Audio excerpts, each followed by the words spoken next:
What's going on, guys? Shoutouts podcast back with another daily NBA video. If you enjoy this, don't forget to leave a like, subscribe, turn on notifications so you never miss a beat.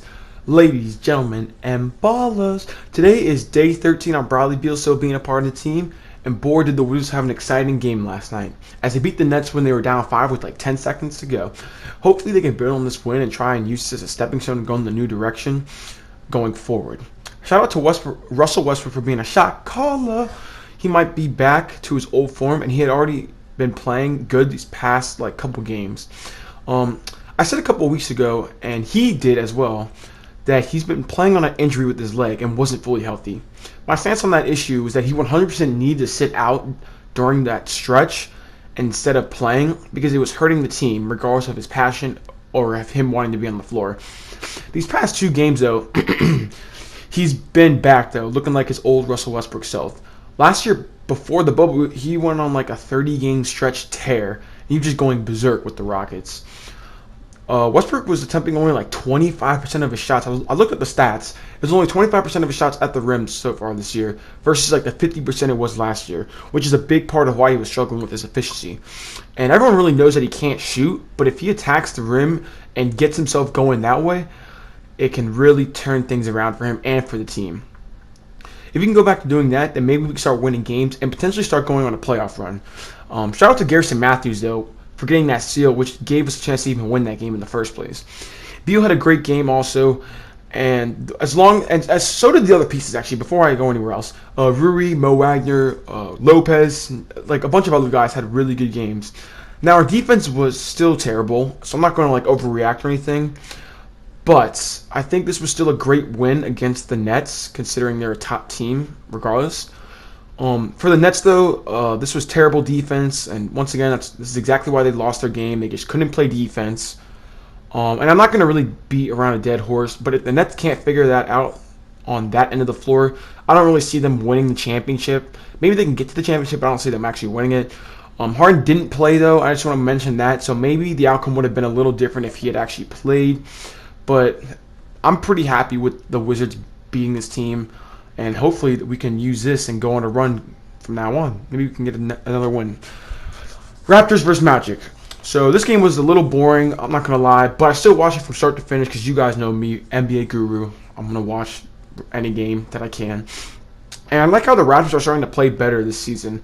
Although it has been against some inferior competition, they have been beating teams that they should have beaten. So that's all we can really ask for. Pascal is starting to play better, and he's been attacking the basket a lot more. And just like Westbrook, he's been, instead of settling for jump shots, he's been really attacking the basket and using that to fuel his outside game. And shout out to Yuta Watanabe. I know a lot of casuals don't know him, but he's been quietly a pretty good role player for them these past few games. And he just does all the dirty work, leaving it all out on the floor for the minutes he plays. He probably gets 15-ish minutes a game these past few games, and he just does the dirty work, just that typical player where he doesn't need to get any shots up, take some charges. He's just a good all-around player, and he's long and lengthy, which can really be helpful on the defensive end. I remember there was a play specifically he switched on to Vucevic, and he was quick enough on his feet where Vucevic had to trick him off the dribble. He cut off Vucevic from the basket and force him to have a bad turnover. So that was a really good play by him. So, yeah, I just wanted to say shout out to Watanabe. He's been pretty solid. And it makes me wonder if the Raptors have found another hidden gem that they can use in their rotation moving forward. It seems like they always just find these good players out of nowhere that no one knows about. But that's pretty nice for them to see that they found someone like that. So shout out to Utah. Aaron Gordon did leave this game, though, with an ankle injury, and so we're going to hope that it isn't too serious. But after watching this game, I'm really starting to think that this Magic team might just be the worst team in the NBA if Vucevic isn't shooting well. Everyone on this team is just inconsistent or really just not that good. And this is just the typical, another washed down the drain season for the Magic, where they're always just a stuck in the middle, mediocre team with no sense of direction. There's nothing usual here. The reason why though that this game wasn't at least like a flood was literally because Cole Anthony was just keeping them afloat. Like I'm not saying Cole Anthony was like going off or anything, but he was just he played pretty well and he was making plays for his team. And it just seemed like if he wasn't there, this game would have probably been like a 25 to 30 point loss, to be completely honest. And it's pretty sad though to see that Mo Bamba is just a reserve. I saw him going at the end of the game, and it's really upsetting and unfortunate considering that all that upside that he had going into his draft and why he was drafted because of his upside. Everyone knew that he was a project player, but he's looking like a bust at this point. He just hasn't been able to get on the floor these past, what is it, 3 years now? He just hasn't been doing anything. He's being like, I don't know. It's just not good for him. So it's really unfortunate that the Magic botched another draft pick, but it's all good. The 76ers came back on the Pacers and ended on a 31-6 run. Pretty sure that's what it was. I'm like 99% sure. I can go check that though. But shout out to Korkmaz for stepping up big in that stretch. He finished like 20 points or something like that. And it's really nice to see them come back down 20 without Embiid and Ben Simmons having a great game. He was aggressive when Embiid was out. He was playmaking for his teammate. Great defense. The whole package. And he really should have had like 15 or 16 assists to be honest. But Seth Curry wasn't really shooting that well. And Danny Green shot 0 for 4 from the three-point line. So he only finished with about like 7 assists. But it was interesting to see because Doc Rivers, during that stretch in the fourth quarter, had Dwight Howard and T.S. Thibault and Simmons all on the floor. Two players that can't shoot and one that's really inconsistent. So it was really interesting that the Pacers couldn't exploit that. And although I will give the Sixers credit, I really blame the Pacers though for this loss a lot. The Philly zone that they implemented in that fourth quarter, it threw a different element at them, which Indiana was just not prepared for. And during that stretch, they just couldn't stop the bleeding. But like I said earlier, I kind of blame them because they didn't like call any timeouts. They didn't like try and come together and try and figure something out. They kept T.J. McConnell in at the end of the game when he had a really bad game. He had like 6 turnovers, which you just can't be doing as a backup point guard. I don't even know if you really consider him. I guess Aaron Holiday could be. I don't know, but he had 6 turnovers nonetheless, and that's not acceptable. You know, I am a T.J. McConnell fan. And he just couldn't do anything during the zone. Like he just looked lost in a deer in headlights. That's what I like to describe it as. It seemed like he had no idea what he was doing. He wasn't going to shoot, and it's so weird because he doesn't shoot the ball when he's open. He tries to just like take people off the dribble, find like a wide open mid range, or just like kick it to the. Like he always just makes an extra pass, which is unselfish. But like they were just leaving him open at times, and he just wouldn't shoot the ball. It was really weird to see.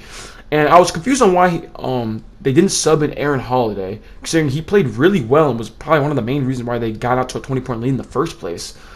So that was just a very bad game to lose. Brogdon did have another good game though, and this was just a great win for the 76ers, and just a gritty, solid win. And if they can get these type of wins without Embiid playing, this could be really greatly beneficial for them going into the playoffs. Because they can preserve Embiid's kind of like health. They can preserve his energy. So that can be really crucial for them come playoff time. Next up, though, we have the Knicks and the Clippers. I'm going to keep this pretty short, pretty simple. I didn't get to watch all the game, but it basically was just this. The Knicks played the Clippers tough throughout the first and parts of the second quarter. But eventually, though, Ty Lue finally decided to actually realize that they just can't shoot whatsoever. The Knicks are like the worst shooting team in the league, like three-point shooting team in the league. I think they attempt at least amount of threes in the league as well. It's either worst or second worst. I can go check though for you guys.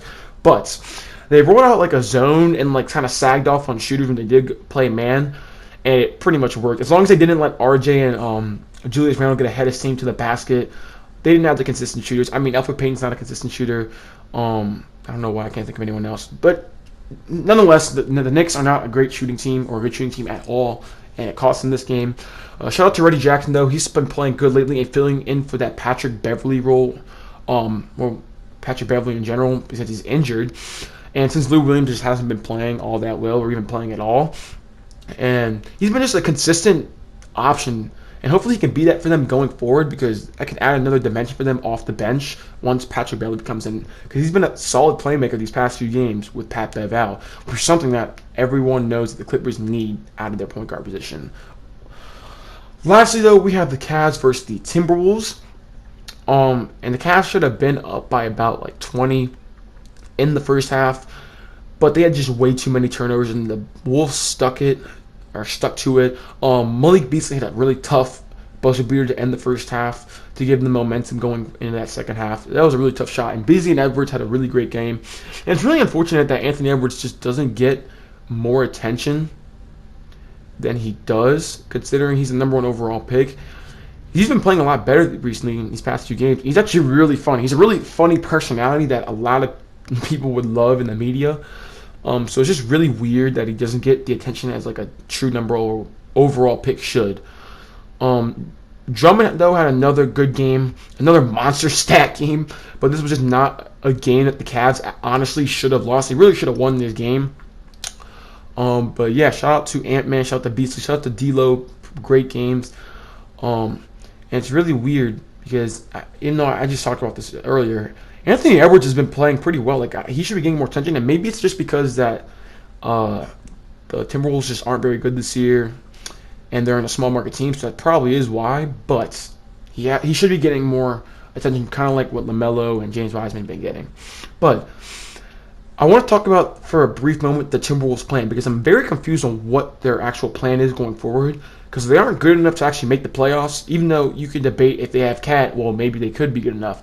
I was never believing this team. At the end of the day, they can't play defense, and I don't think in the stack what's they're actually that good enough to at least be nothing more than just like an average to slightly above average offensive team. And it's really unfortunate because they also can't tank, because you have to remember the Warriors own their pick if it falls in the top 3. And oh my goodness, if the Warriors get another top 3 pick in this stacked upcoming draft, my goodness, look out. That could be a really scary team. Maybe they get bold package, like a Cade Cunningham type player with Wiseman and get a star. But anyways, we don't need to talk about that. We can do that in a different video. But yeah, I'm just really confused on what the Timberwolves' future is going forward, because they have players to build around in the future, but they can't exactly tank right now because they don't own their top 3 pick if it falls there. I mean, if it goes forward, then we could talk about that. But they do not seem to be doing well at all. And yeah, that's just really all I can really say. So great win for the Timberwolves, though. Bad loss for the Cavs. Should not have lost this game. It seemed like they outplayed them for a good chunk of that half and parts of the second half. But anyways, that'll be all the games. Don't forget to leave a like on this video. Also, guys, I decided that I'm going to start live streaming on my podcast. We're doing live streams, I think, on Sundays around noon. I'm going to figure out the time and specifics more. I'll drop more videos and you guys will get more details on that. So I will let you guys all know. But with that said, Private KJ out.